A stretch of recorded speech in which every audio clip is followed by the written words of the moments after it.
আজকের এই অনুষ্ঠান মঞ্চের সভাপতি তথা ভগবানপুর এক পঞ্চায়েত সমিতির যোগ্য এবং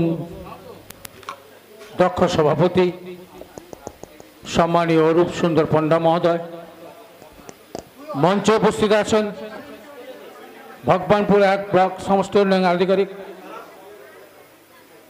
বিকাশ নস্কর মহোদয়, আছেন জয়েন্ট সাহেব অনিমেষ মণ্ডল মহোদয়। মঞ্চে আসার জন্য অনুরোধ করছি বিএলআরও গৌরাঙ্গ অধিকারী মহোদয়কে। উপস্থিত আছেন পিডিও সাহেব, বিশিষ্ট সমাজসেবী ভগবানপুরের অন্যতম শিল্পপতি সম্মানীয় হারিস মল্লিক মহাশয়।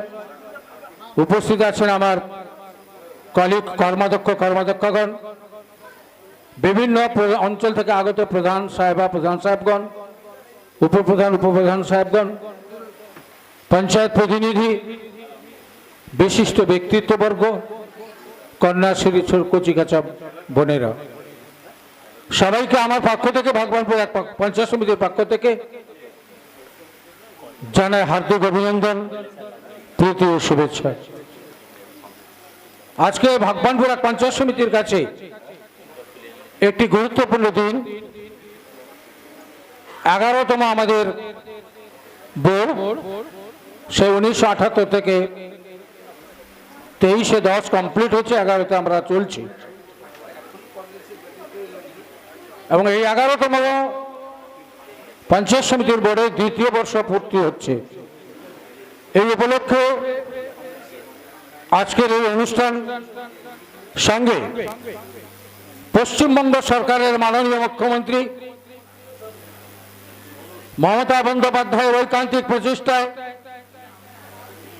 পিছিয়ে পড়া নারী সমাজকে সমান তালে এগিয়ে নিয়ে যাওয়ার মানসিকতায় যে কন্যাশ্রী এবং রূপশ্রী প্রকল্প চালু করেছিলেন, সেই কন্যাশ্রী দিবস আজকে উদযাপিত হচ্ছে। আমি প্রথমে কন্যাশ্রী সম্পর্কে আপনাদের সামনে একটি কথা বলবো। এই প্রকল্প পশ্চিমবাংলার ক্ষেত্রে এমন একটি প্রকল্প, ভারতবর্ষের কোন রাজ্যে এই প্রকল্প আপনি পাবেন না।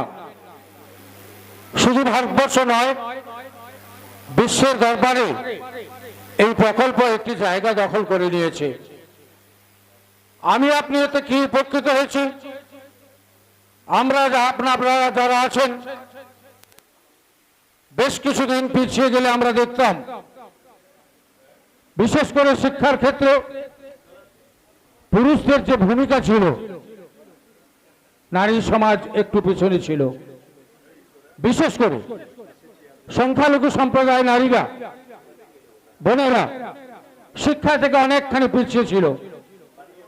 মমতা বন্দ্যোপাধ্যায়ের সুনির্দিষ্ট মানসিকতা, সবকে নিয়ে চলার যে একটা প্রয়াস, কোন জাতি, কোন দেশ, কোন রাজ্যকে সমান তালে এগিয়ে নিয়ে যেতে হলে সেই দেশ, সেই রাজ্যের প্রত্যেকটি মানুষকে সমভাবে, রাজনৈতিকভাবে, অর্থনৈতিকভাবে, সামাজিকভাবে এগিয়ে আসতে হবে।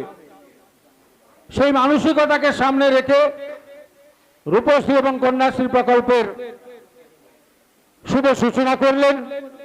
ফলস্বরূপ আমরা কি দেখলাম? গোটা বাংলা তো আছেই, পূর্ব মেদিনীপুর শিক্ষার ক্ষেত্রে সর্বত্র অগ্রণী ভূমিকা পালন করছে, বিশেষ করে মেয়েদের ক্ষেত্রে। আমরা যখন স্কুল কলেজে পড়াশোনা করেছি, ছাত্রীদের পার্সেন্টেজ ছিল অনেক কম। আজকে চেতনার মান বেড়েছে। কন্যাশ্রী রূপশ্রী প্রকল্পের একটা বেনিফিট মায়েদের কাছে, বাবাদের কাছে সুযোগ এসেছে সেটাকে কাজে লাগানোর জন্য। প্রত্যেকটি স্কুল কলেজে গিয়ে দেখুন, ছেলেদের থেকে মেয়েদের উপস্থিতি, শিক্ষার হার একটু বেশি। এটা মাননীয় মুখ্যমন্ত্রী মমতা বন্দ্যোপাধ্যায়ের সুনির্দিষ্ট প্রকল্পের মাধ্যমে এটা সম্ভব হয়েছে। আমি একটি কথা বলবো, আমাদের পঞ্চায়েত সমিতি 2 বছর পূর্ত হলো। আমি মনে করি জেলার মধ্যে আমাদের পঞ্চায়েত সমিতি উন্নয়নের ক্ষেত্রে সবকে নিয়ে চলার ক্ষেত্রে একটা উন্নত ভূমিকা পালন করছে।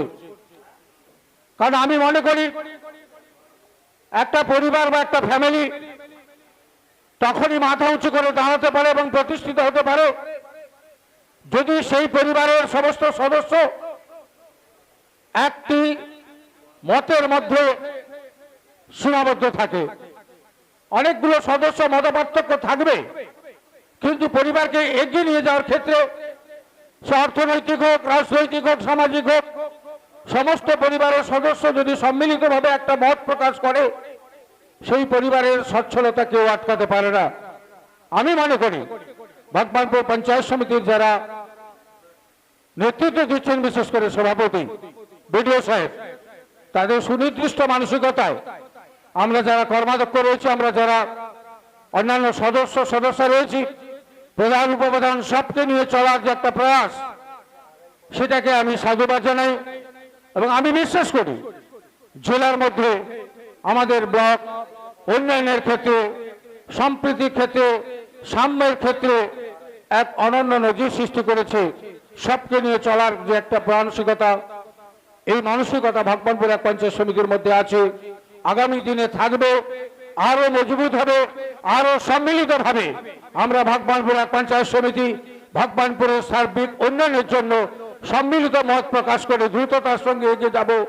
এই অনুরোধ, এই আবেদন এবং নিবেদন রেখে মঞ্চস্থ সবাইকে এবং সামনের সারিতে সবাইকে আমার যথাযোগ্য আবার সালাম, শুভেচ্ছা, নমস্কার জানিয়ে আমি গুটি কয়েক কথা এখানে সমাপ্ত করছি।